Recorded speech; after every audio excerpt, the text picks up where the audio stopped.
Hello everyone. जो विशेषण topic हमने पढ़ा था वो अधूरा था हमारा, आज हम इसको पूरा करेंगे। विशेषण क्या होता है पहले हम देख चुके हैं कि संज्ञा सर्वनाम की जो विशेषता बताते हैं उनको क्या बोलते हैं, विशेषण शब्द कहते हैं।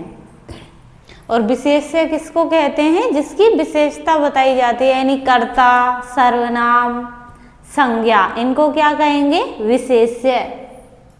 विशेषण के मुख्यतः 4 भेद होते हैं जो कि हम पहले पढ़ चुके हैं थोड़ा थोड़ा। गुणवाचक विशेषण, संख्यावाचक विशेषण, परिमाणवाचक विशेषण और सार्वनामिक विशेषण। गुणवाचक विशेषण क्या होते हैं, जिनसे हमें गुणों का बोध होता है, उनको बोलते हैं गुणवाचक विशेषण। जैसे कि गुण अच्छा, भला, सभ्य, दोष भी आ जाते हैं इसमें, बुरा, अशिष्ट, असभ्य। रंग के बारे में कोई बताइए, सारे हमारे किसके अंदर आएंगे, गुणों के अंदर। काला, पीला, हरा।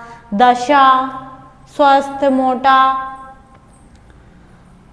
पतला, ये आकार में आ जाए, दशा में आ जाएगा। आकार गोला, चपटा, कुरूप, सुडोल, ये इस आकार। दिशा में उत्तरी, पूर्वी, पश्चिमी, ये सारे दिशाओं में, ये सारे क्या हैं हमारे गुणवाचक विशेषण। देश से भारतीय, पाकिस्तानी, काल, समय से जो बनेंगे, नया, पुराना, ताजा, अगला, पिछला, आयु, युवा, वृद्ध, स्पर्श, कोमल, कठोर, मखमली, स्वाद, खट्टा, मीठा, नमकीन। इस तरीके से ये हमारे गुणवाचक विशेषण हैं।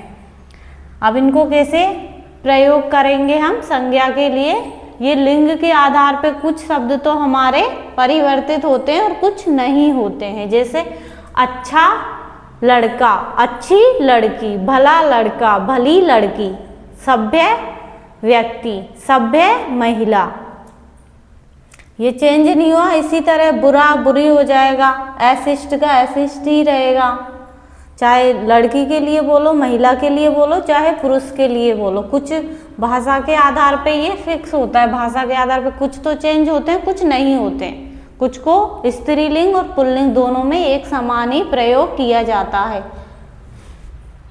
जैसे गोल है तो गोल ही बोलेंगे, गोल का गोली नहीं कर सकते। नया, नई, पुराना का पुरानी हो जाएगा, ताजा का ताजा ही रहेगा। ताजा सब्जियां, ताजा रोटी, ताजी गलत हो जाएगा, ताजी प्रयोग नहीं करते भाषा के आधार पे, ये गलत हो जाएगा। कोमल का कोमल ही रहेगा, कोमली नहीं बनाएंगे। कठोर, खट्टा का खट्टी हो जाएगा, मीठा का मीठी हो जाएगा, नमकीन का नमकीन ही रहेगा, नमकीनी नहीं बना सकते। अब इसका सेकंड पार्ट देखेंगे हम, संख्यावाचक विशेषण। संख्यावाचक विशेषण भी 2 पार्ट में बंटे होते हैं हमारे। इसके 2 भेद होते हैं, निश्चित संख्यावाचक और अनिश्चित संख्यावाचक। संख्यावाचक विशेषण जिससे हमें किसी संख्या का बोध हो, उनको बोलते हैं संख्यावाचक विशेषण। जैसे कि कुछ लड़के, इसमें सारे जो जिन संज्ञाओं को हम गिन सकते हैं वो विशेषण किस में आएंगे, संख्यावाचक विशेषण में। जैसे कुछ लड़के, तो लड़कों को गिन सकते हैं, ये किस में आ जाएगा हमारा, संख्यावाचक में। अब होते हैं निश्चित संख्यावाचक और अनिश्चित। निश्चित में कौन से आएंगे और अनिश्चित में कौन से आएंगे। जो निश्चित संख्यावाचक होते हैं हमारे, उसके भी प्रकार होते हैं, गणनावाचक, क्रमवाचक, आवृत्तिवाचक, समुदायवाचक और प्रत्येक सूचक, ये इसके प्रकार होते हैं निश्चित संख्यावाचक है। तो अब इनको कैसे लिखेंगे, पहले तो हम ये करते हैं। निश्चित में फिक्स होता है, हमें निश्चित संख्यावाचक विशेषण में फिक्स होता है कि वो कितने लड़के। जैसे मैंने बोला 3 लड़के, तो 3 से मुझे पता चल गया, लड़कों को हम गिन भी सकते हैं, तो संख्यावाचक में आ जाएगा ये 3 से हमें निश्चित संख्या का पता चल रहा है, इसलिए ये किस में आ जाएगा, निश्चित संख्यावाचक विशेषण में आ जाएगा ये 3। और ये क्या है, हमारी जातिवाचक संज्ञा है, लड़के। अब इसको जैसे बांटा गया है ना, जैसे ये 3 क्या है भाई, गणनावाचक में गणना करना, गिनना, यानी कि 1 2 3 4 5 6 कितने भी शब्द आ जाएंगे वो किस में आएंगे, गणनावाचक विशेषण में। तो ये कौन सा विशेषण हो गया हमारा, निश्चित संख्यावाचक गणनावाचक। गणनावाचक, निश्चित, संख्यावाचक विशेषण है ये तीन। गणना की जा रही है, तीन शब्द आ रहे हैं क्रमवाचक, क्रम से जो चले, पहला, दूसरा, तीसरा, चौथा, पांचवा, इसको क्या बोलते हैं? क्रमवाचक। जैसे मैंने बोला पहला बच्चा यहाँ आए, तो ये जो पहला है इससे हमें क्रम का पता चल रहा है, तो ये पहला के उनसे में आ गया हमारा विशेषण क्रमवाचक, निश्चित, संख्यावाचक विशेषण कहेंगे इसको। और ये क्या है हमारा? जाति, बच्चा जातिवाचक, जातिवाचक संज्ञा है ये हमारी।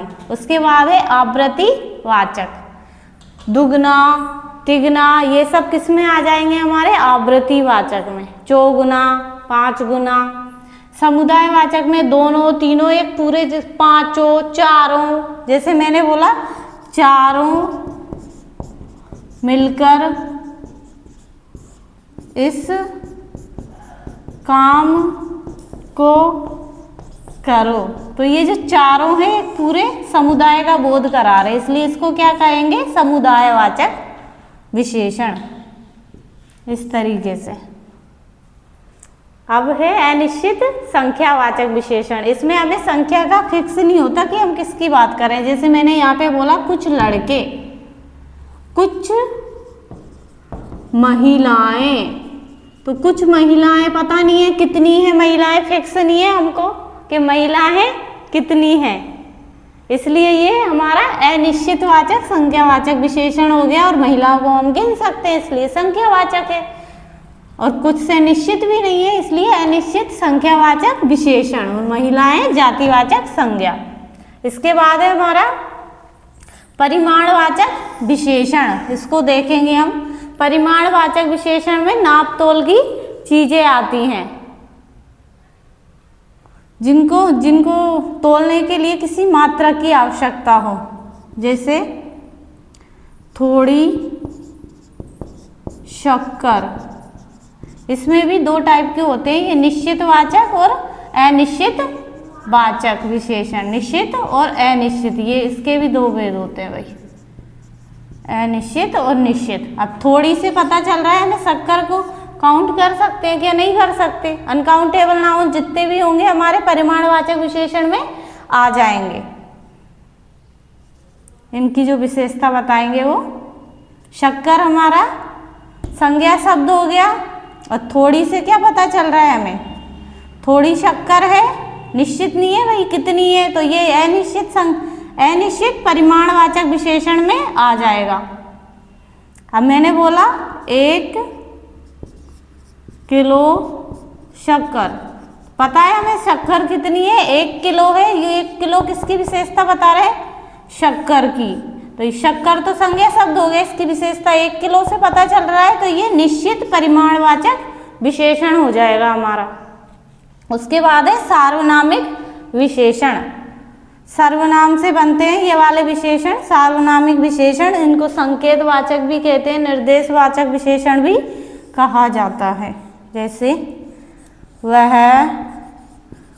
लड़का अच्छा है।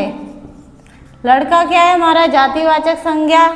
किस लड़के की बात कर रहे हैं हम? वह, निर्देश दे रहे हैं, संकेत कर रहे हैं एक तरीके से। और वह क्या है? हमारा सर्वनाम है, तो ये सर्वनाम वह से बना हमारा सार्वनामिक विशेषण है। ये संज्ञा शब्द है, और संज्ञा के पहले क्या आ सकता है? ओनली विशेषण शब्द आते हैं, तो ये विशेषण शब्द है सार्वनामिक विशेषण। यह घर मेरा है, तो घर क्या है? संज्ञा शब्द है। घर की विशेषता कौन बता रहा है? यह फिक्स कर दिया कि इसकी बात कर रहे हैं, संकेत कर रहा है इसकी ओर, तो ये हमारा सार्वनामिक विशेषण है। अब इसके बाद कल हम पढ़ेंगे पार्ट 3 में विशेषणों की अवस्था। विशेषण की 3 अवस्थाएं होती हैं, मूल अवस्था, उत्तरावस्था, उत्तमावस्था। इन तीनों अवस्थाओं में विशेषण को किस प्रकार से प्रयोग किया जाता है, विशेषण किस तरीके से संज्ञाओं से बनते हैं, ये कल पढ़ेंगे हम। Thank you.